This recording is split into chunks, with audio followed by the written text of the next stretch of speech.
Part 1. You are going to hear a conversation. First, you have some time to look at questions 1 to 7.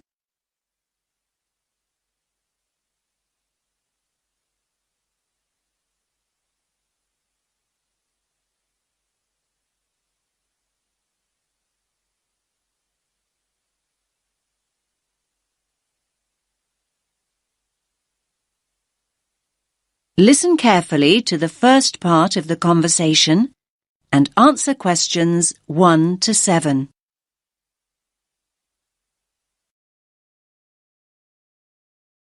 Rita speaking. What should I do for you?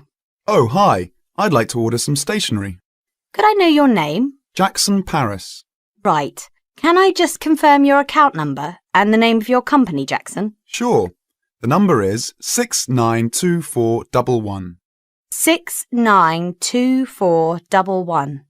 Right. And you're from Rainbow Computer?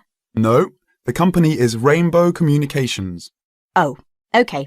I'll just fix that on the system. Communications. And what would you like to order, Jackson? Envelopes. We need a box of A4, that is, normal size envelopes. White, yellow or manila? We'll have the plain white, please, but the ones with the little windows. OK, one box. A4, white. Just one box, was it? On second thoughts, make those 2 boxes. We go through heaps of envelopes. As a matter of interest, are they made from recycled paper? No, you can't get white recycled paper. The recycled ones are grey, and they're more expensive, actually. Right, we'll stick to white then. Something else, Jackson? Yes, we need some coloured photocopy paper. What colours do you have?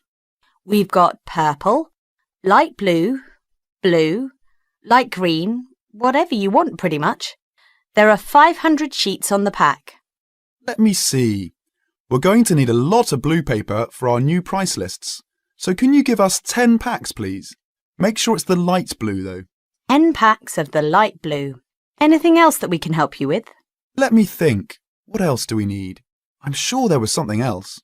Pens, paper clips, fax paper, computer supplies, office furniture. Oh, yes. We need floppy disks. Do you have those nice coloured ones? Yes, but they're a bit more expensive than the black ones. That's all right. I'm not paying anyway. Right, floppy disks. What about diaries next year? We've got them in stock already, and it's a good idea to order early. No, I think we're all right for diaries, but something we do need is one of those big wall calendars. You know, one that shows the whole year at a glance. Do you stock those? We certainly do. OK, can you include a wall calendar then, with the other stuff? Just make sure it's got the whole year on the one side. Sure. Now you have some time to look at questions 8 to 10.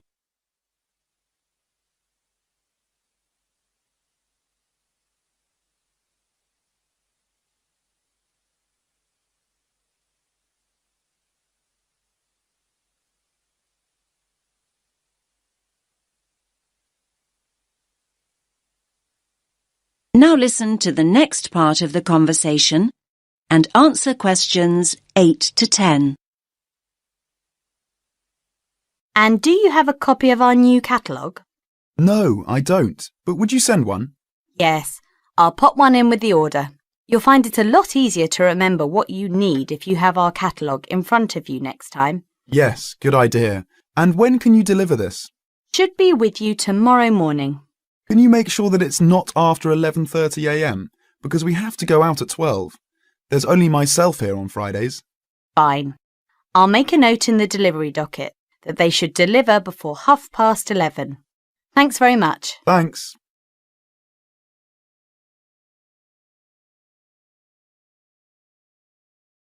That is the end of Part 1. You now have half a minute to check your answers.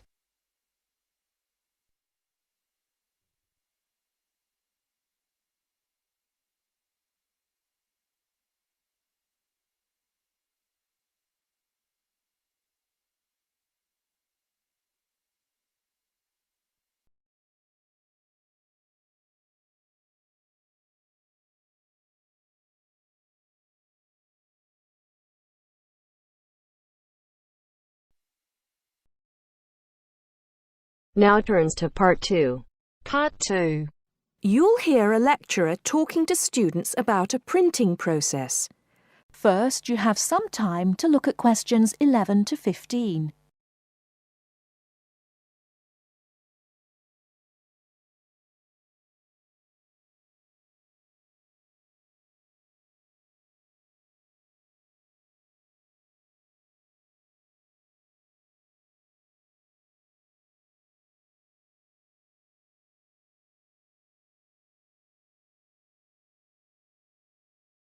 Now, listen carefully and answer questions 11 to 15. As I've made clear in earlier lectures, many different solutions have been proposed to the basic technological problem of getting meaningful marks onto paper. In other words, several different forms of printing have developed over the years, many of which are still in use today for different purposes. This week, I'd like to discuss the rotogravure process. This is one of the most widely used printing processes, and after describing how the process works, I'll be describing some of its industrial uses and the advantages and disadvantages of this form of printing. As the name implies, rotogravure is a form of printing in which large cylindrical pieces of metal rotate, while the paper to be printed passes between them. The paper is held in place against the printing surface by the impression roller. The weight of this roller is one of the factors that affect how much ink is actually transferred to the paper. Remember that this roller does not directly transfer ink onto the paper. The side in contact with the impression roller remains blank, and it's the other side of the paper which is actually the printed side. The impression roller presses the paper against the ink-bearing roller, generally known as the gravure cylinder. This roller is etched or engraved using either a laser or a diamond-tipped etching machine. This creates a large number of tiny holes in the surface of the roller which hold the ink. The depth and size of these holes determines how much ink is picked up from the ink fountain, which the whole printing assembly rests in. How much ink is picked up, in turn, determines the density of the image produced. As it rotates, the lower roller picks up more ink on its surface than is required, and this needs to be removed before contact with the paper. A flat edge, called the doctor blade, scrapes against the surface and removes all ink which is not in one of the holes on the surface of the lower roller. This should lead to a clean image. Before you hear the rest of the talk, you have some time to look at questions 16 to 20.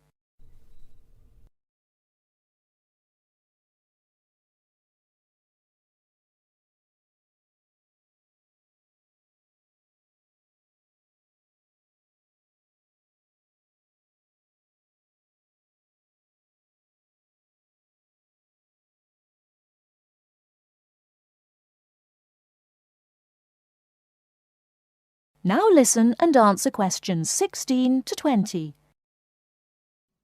Now that we understand a little of the mechanics of rotogravure printing, I'd like to look at it in the wider context of the printing industry and discuss the main uses.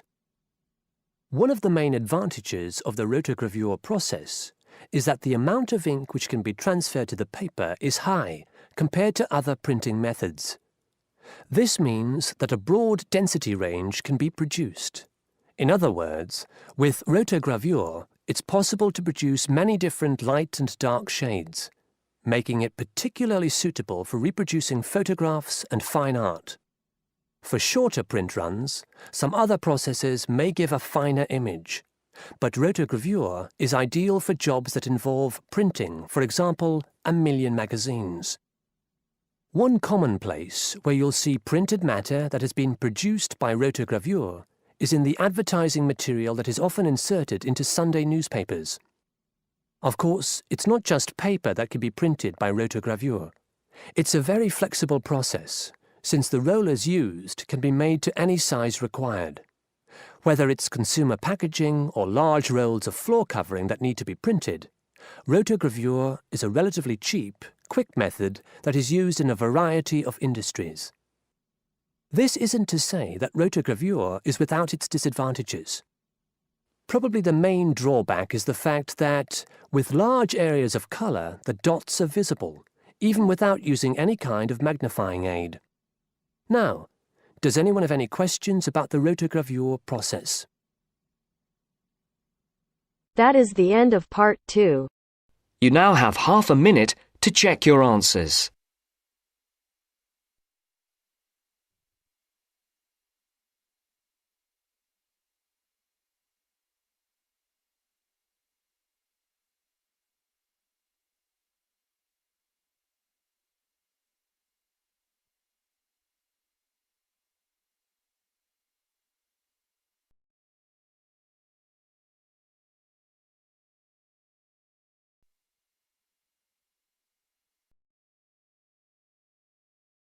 Now turns to part 3.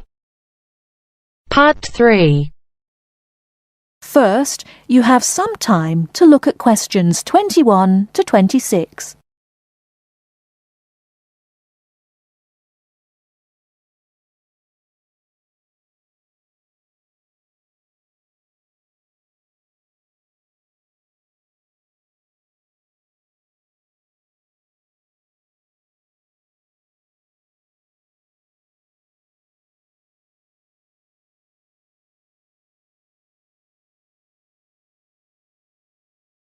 Now listen carefully and answer questions 21 to 26.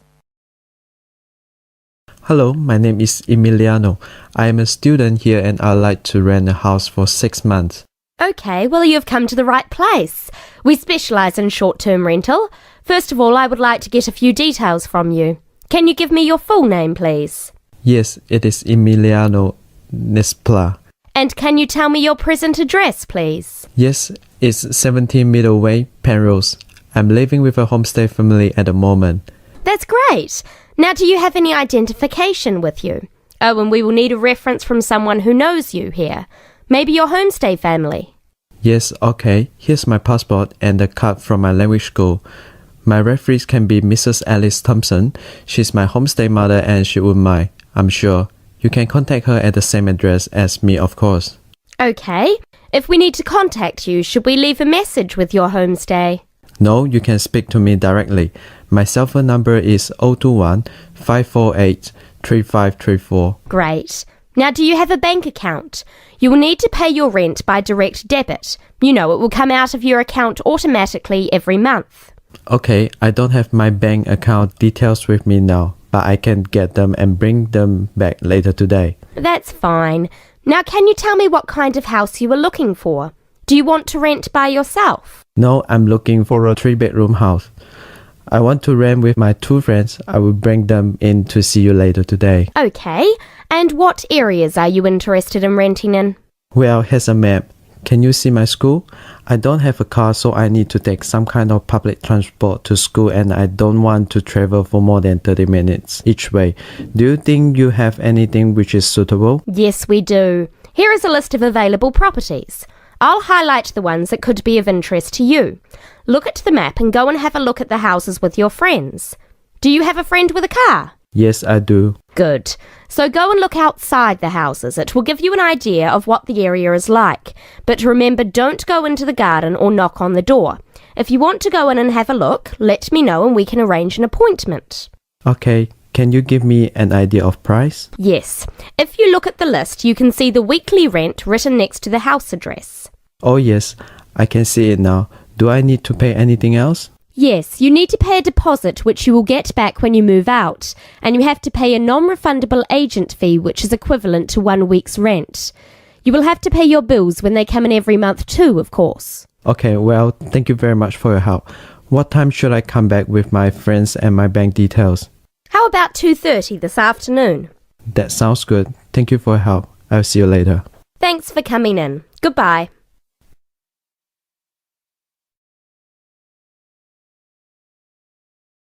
Before you hear the rest of the talk, you have some time to look at questions 27 to 30.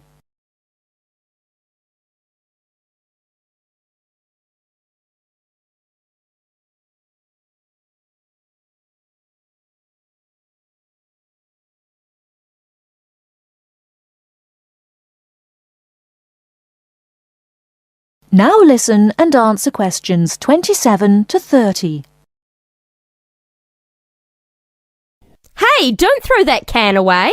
Why not? I finished with it. Yes, but you can recycle things like that. Oh, I haven't got time to recycle everything I throw away. That's a terrible attitude. Don't you care about... Hello, you two. Hi, John. What are you arguing about? Oh, Sam says he doesn't have time to recycle. What do you think? Well, I agree that it can be difficult sometimes. Do you always recycle everything then, Mary? Yes, I think everyone should. I mean, look at the state of the planet. If we don't all start making an effort now, it could be too late. Well, one of the reasons I don't recycle as often as I should is that I don't really know where to go. There are no recycling facilities near me. Well, I know I said I haven't got time, but actually there is a bottle bank near the supermarket just up the road. So I suppose there are limited local facilities. So you can do your recycling outside the supermarket? Yes, but like I said, only limited. It's only a bottle bank. Well, I don't have a car, so it's very difficult for me, but I still do it. Sometimes a friend comes over and we take our recycling together, but not very often. So if your facilities are limited, then mine are very limited. Well, I suppose if you go to all that trouble, I might make more of an effort. Good. If it was up to me, I'd encourage more people to recycle. How? Well, how about some kind of incentive? A reward for anyone who makes an effort to recycle? That's a good idea. But if you think everyone should recycle, then why not penalise those who don't recycle instead of giving something to people that do? If there was a fine for anyone caught throwing recyclable materials in the rubbish, people would take more notice. Well, now you're going too far. Do you really want anyone going through your rubbish just to check if you're following the rules? No, I don't think fines are a good idea. Well, I think we should be doing something. Anyway, I have to go. I've got my social science class next. See you later. Yeah, see you later. Bye.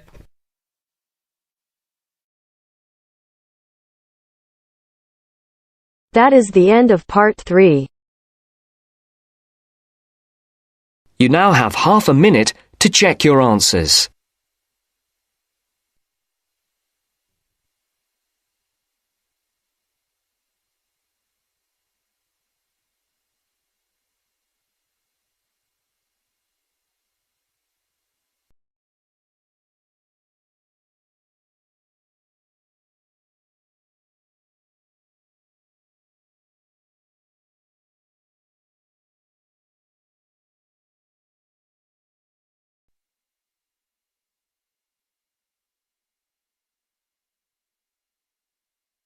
Now turns to part 4.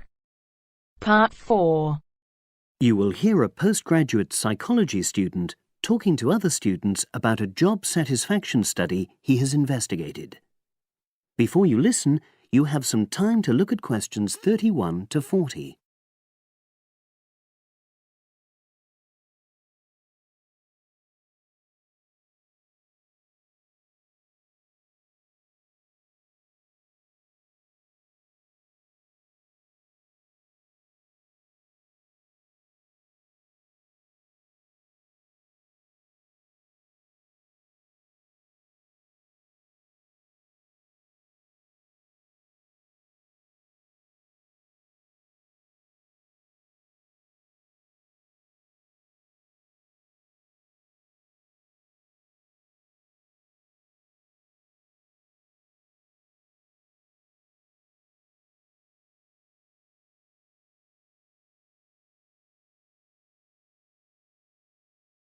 Now listen and answer questions 31 to 40. Good morning, everyone. For my presentation today, I'm going to report on an assignment that I did recently. My brief was to analyze the methods used in a small study about job satisfaction and then to make recommendations for future studies of a similar kind. The study that I looked at had investigated the relationship between differences in gender and differences in working hours and levels of job satisfaction amongst workers. For this purpose, employees at a call center had been asked to complete a questionnaire about their work.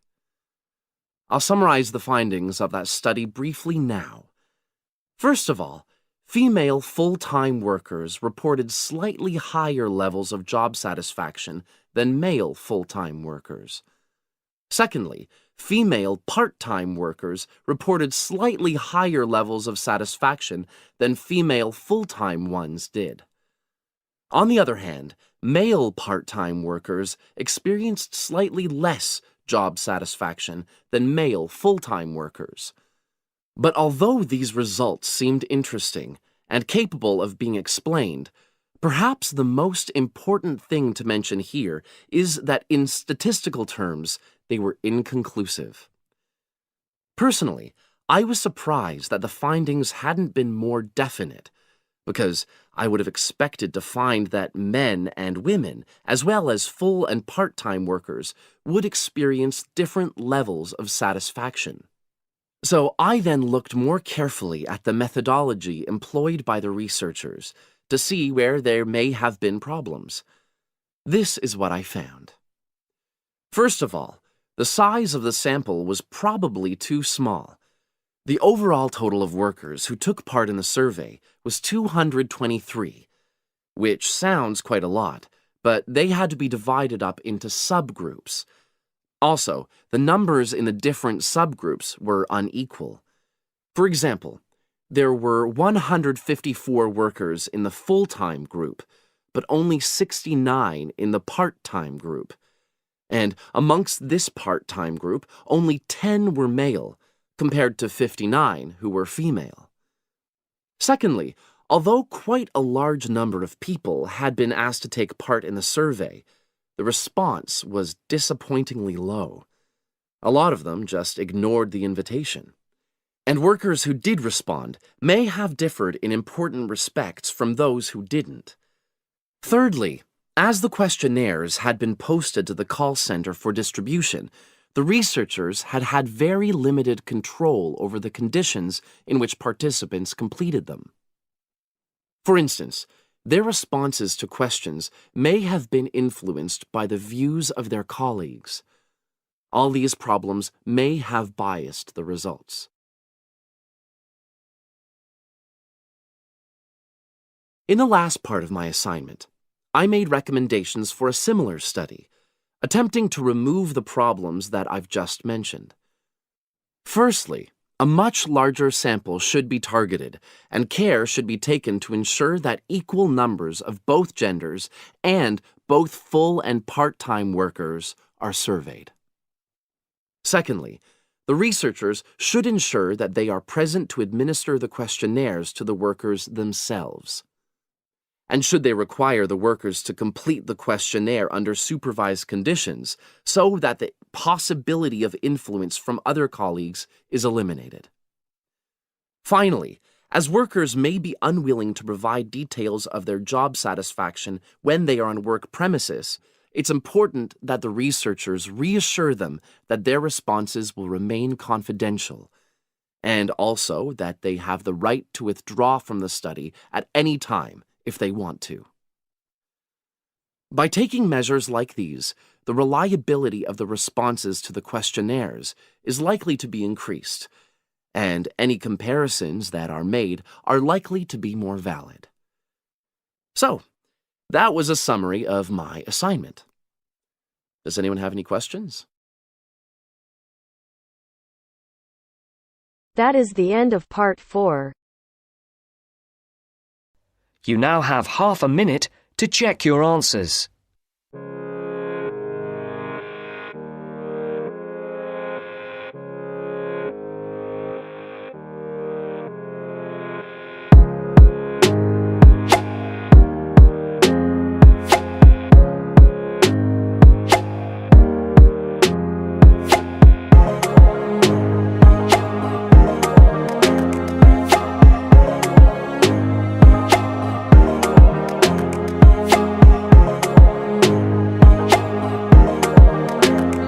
Welcome to our channel. Today in this video I'll discuss with you writing task 1, and the question for today is: the graph below shows the average number of Vietnamese students studying in France, Russia and America between 2000 and 2015. So we are given the students who enrolled in France, Russia and America for studies, and number of students are in millions, and the year 2000, 2005, 2010 and 2015.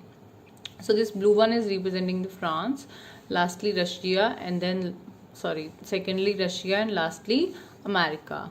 So the Vietnamese students who went to France were highest in the year 2000, but it started declining, and after 2000 it started again gaining popularity.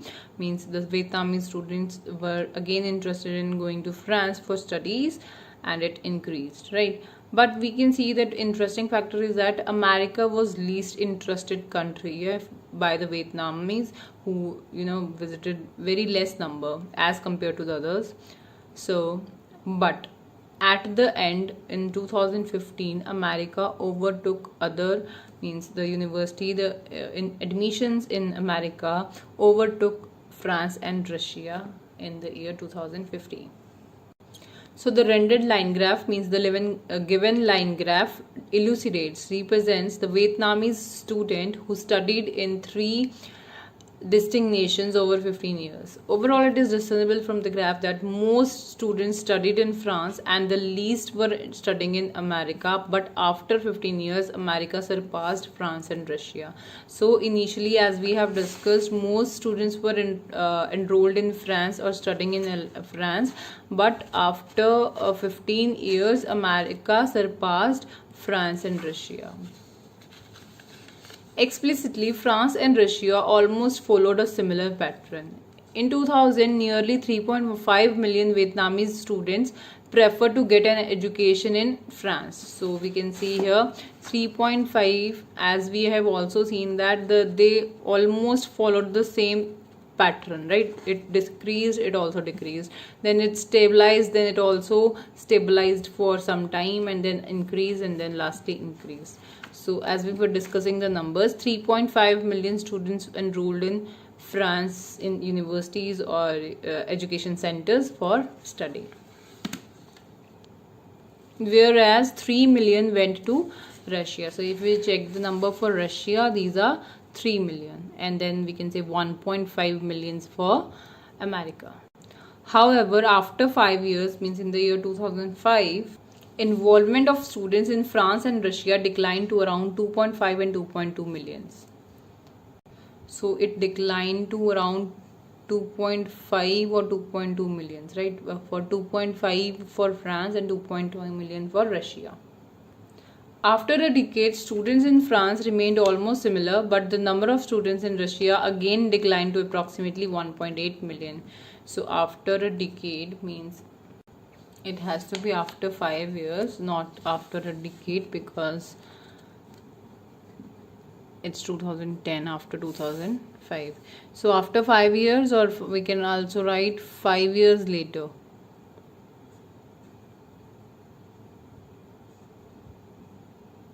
Students in France remain almost similar, but the number of students in Russia again declined to 1.8. So it again declined to 1.8. So it remained almost similar to 2.5 million in the year 2010. So after that, in 2015, the student enrollment in France soared exorbitantly to 4.5. So from 2.5 to 4.5. From here, 2.5 to 4.5. So it increased exorbitantly. And for here also, there is an increase from 1.8 to 2.5. While Russia managed to engage 2.5 million students. Nevertheless, only 1.5 million students studied in America, making it the least desirable country for academic pursuits. So, however, after 10 years, student participation rose twofold. So only 1.5 million students were enrolled in America as compared to other 2 countries in the year 2000. But after, we are saying after 10 years, so means in the year 2010, after 10 years, the participation rose twofold. So twofold means it goes doubled from 1.5 to 3. Okay, so that's why we said that participation rose twofold. And lastly, in 2015, the number of pupils grew considerably, reaching 5 millions. So it grew considerably from 3 million to 5 million in the year 2015. So this was for today. If you like the video, do hit the like button and subscribe to our channel. I'll meet you in the next video. Till then, bye bye and take care.